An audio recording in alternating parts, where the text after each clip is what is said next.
इस बीच फ्रांस की राजधानी पेरिस में हाईटेक हथियारों के मेले का आयोजन किया गया। खास बात यह रही कि इस मेले का आयोजन ऐसे वक्त में किया गया जब यूक्रेन में पुतिन और जेलेंस्की की सेना भीषण जंग लड़ रही है, जिसमें दुनिया के कई घातक और आधुनिक हथियारों का भी इस्तेमाल किया जा रहा है। एक तरफ रूस जहां अपनी ताकतवर मिसाइलों से हमला करने में जुटा है, तो दूसरी तरफ यूक्रेन अमेरिका समेत कई दूसरे देशों से मिले हथियारों से पलटवार कर रहा है। इस बीच फ्रांस की राजधानी पेरिस में हाईटेक हथियारों के मेले का आयोजन किया गया, जिसमें दुनिया के 60 देश शामिल हुए। इस दौरान वहां रिमोट से चलने वाले टैंकों और बख्तरबंद गाड़ियों से लेकर एक से बढ़कर एक हथियार दिखाई दिए। कई आधुनिक लड़ाकू विमान भी इस मेले का हिस्सा बने। खास बात यह रही कि इस मेले में जिस जगह यूक्रेन ने अपने हथियारों की नुमाइश की, उसके नजदीक ही अमेरिका ने भी अपनी एंटी टैंक जैवलिन मिसाइल का प्रदर्शन किया, जिसे सैनिक कंधे पर रखकर भी फायर कर सकते हैं। यूक्रेन इस जंग में रूस के खिलाफ जैवलिन मिसाइल का खूब इस्तेमाल कर रहा है।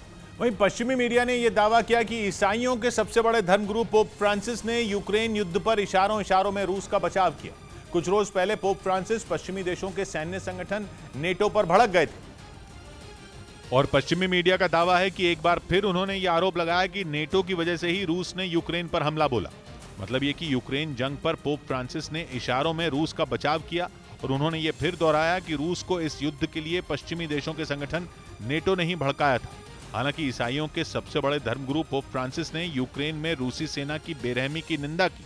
उनका मानना है कि पिछले 100 से ज्यादा दिनों से चल रही इस जंग को रोका जा सकता था, लेकिन नेटो ने ऐसा होने नहीं दिया। असल में रूस बार बार यूक्रेन को नेटो में शामिल होने की जिद छोड़ने के लिए कह रहा था, लेकिन यूक्रेन ने पुतिन की बात नहीं मानी, जिससे बात बिगड़ गई। उनका यह भी आरोप है कि रूस को उकसाने के बाद नेटो जंग से पीछे हट गया, जिसकी सजा अब यूक्रेन को भुगतनी पड़ रही है।